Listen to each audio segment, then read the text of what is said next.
तो बच्चों आज हम डिस्कस करेंगे डीओई की तरफ से प्रोवाइड किए गए मिशन मैथमेटिक्स क्लास 10 के लिए क्वेश्चन ऑफ द डे की वर्कशीट को, जो कि 3/11/2023 डेट के लिए है, दोनों मीडियम में एक साथ। इससे पहले कि सभी वर्कशीट और असेसमेंट का सॉल्यूशन दोनों मीडियम में अपलोड है। कमेंट में लिंक मिलेगी, देख लो। साथ में 1/11/23 डेट के असेसमेंट ज़रूर कर लेना। चैप्टर 5 से मोस्ट इम्पोर्टेंट है आपके प्री बोर्ड के लिए, और आपको मिड टर्म पेपर प्रैक्टिस करना है तो दोनों शिफ्ट के ऑल सब्जेक्ट आंसर अपलोड हैं, देख सकते हो। कमेंट में लिंक मिलेगी। साथ में लास्ट ईयर का pre board paper with solution all subject दोनों शिफ्ट के भी देख सकते हो, सॉल्यूशन के साथ प्रैक्टिस कर सकते हो प्री बोर्ड के लिए, तो कमेंट को चेक कर लेना। क्वेश्चन पे आ जाओ। क्वेश्चन है 2 coins are tossed simultaneously, write the number of favorable outcomes for the following events. First, getting at least one tail. और सेकंड क्वेश्चन है गेटिंग नो टेल्स। ओके, दो सिक्के एक साथ उछाले जाते हैं, निम्नलिखित घटनाओं के लिए अनुकूल परिणामों की संख्या लिखें। फर्स्ट क्वेश्चन है कम से कम एक पट प्राप्त करना, और सेकंड क्वेश्चन है कोई पट ना आना। दो क्वेश्चन है। ओके, तो हमसे प्रायिकता नहीं पूछा क्या निकालने के लिए, केवल पूछ रहा है कि अनुकूल परिणामों की संख्या पता करना है, यानी कि नंबर ऑफ फेवरेबल आउटकम्स। ठीक है, सॉल्यूशन देखो ध्यान से। तो आंसर देखो, सबसे पहले हेड का मतलब होता है चित, टेल का मतलब होता है पट, ये चीज़ ध्यान में रखना।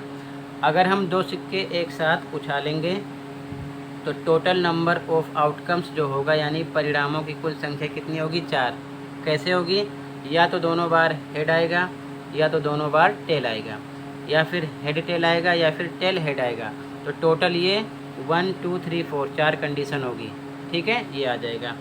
अब अगर आपको नहीं समझ में आ रहा है तो आप फॉर्मूला भी अप्लाई कर सकते हो। ठीक है ना, तो फॉर्मूला जो होता है आपका नंबर ऑफ सैंपल जो होता है वो होता है n स्क्वायर के, और दो सिक्के हैं तो 2 का स्क्वायर कर दो, कितना आ जाएगा, 2 × 2 कितना आ जाएगा, 4। तब भी आपको पता चल जाएगा 4 कहाँ से आ रहा है। ओके, आगे देखो ध्यान से। तो हमसे क्वेश्चन में पूछा गया है कि कम से कम एक पट आने की, तो कम से कम एक पट आने की, पट का मतलब टेल, कंडीशन कितनी है, 4। तो यहाँ पर लिखो अनुकूल परिणामों की संख्या केवल पूछा गया है, तो कम से कम एक पट आने की अनुकूल परिणामों की संख्या हिंदी में लिखो, number of favourable outcomes English में लिखो।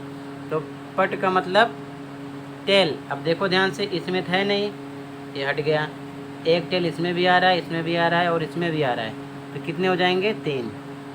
तो आंसर में लिखोगे 3। उसके बाद में सेकंड कंडीशन में कह रहा है कि कोई भी पट ना हो, कोई भी पट ना हो, तो उसके जो अनुकूल परिणामों की संख्या होगी, यहाँ लिखोगे अनुकूल परिणामों की संख्या, और इंग्लिश में नंबर ऑफ फेवरेबल आउटकम्स। तो ध्यान से देखो, कोई भी पट ना हो, तो पट एक इसमें भी है, इसमें भी है, इसमें भी है, तो कोई भी किसमें नहीं है, इसमें है तो इसमें एक भी नहीं है।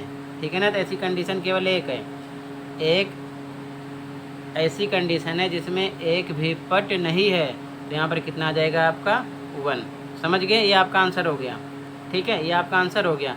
लेकिन क्वेश्चन में अगर मान लो आपसे पूछ लेता प्रायिकता निकालो, तो प्रायिकता कैसे निकालते हैं वो देख लो। इतना आपका आंसर कंप्लीट है, लेकिन प्रायिकता निकालना होता तो अभी आप देख लो। ठीक, क्योंकि आगे आपको सीखना पड़ेगा।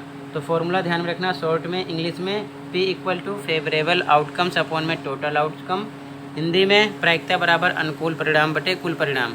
तो पहली कंडीशन के लिए अनुकूल परिणाम कितने थे, ध्यान से देखो, 3, और कुल परिणाम क्वेश्चन में ऊपर निकाल चुके हो, कितने हैं, 4।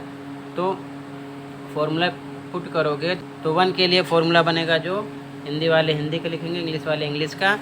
तो फेवरेबल आउटकम्स यानी कि अनुकूल परिणाम 3 हैं, और कुल कितने हैं, 4 है, 3/4 पहले के लिए प्रायिकता हो जाती है। और सेकंड कंडीशन के लिए अनुकूल परिणाम यानी कि फेवरेबल आउटकम्स कितने हैं, 1, और टोटल कितने हैं, 4 हैं, 1/4 सेकंड के लिए हो जाती है। लेकिन अगर प्रायिकता पूछता तो इसे आपको लिखना होता। ठीक है ना, लेकिन प्रायिकता नहीं पूछा है, तो आपका आंसर केवल इतना है, बाकी आप लिख टोटल लेना है, क्योंकि आगे आपको काम आएगा, ऐसे क्वेश्चन आगे आपको मिलेंगे। ठीक है, तो आज की वीडियो में इतना ही था। आई होप अच्छे समझ में आया होगा। फिर भी कहीं पर कोई डाउट है तो कमेंट कर सकते हो। मिलते हैं अगली वीडियो में। Thank you for watching this video and take care.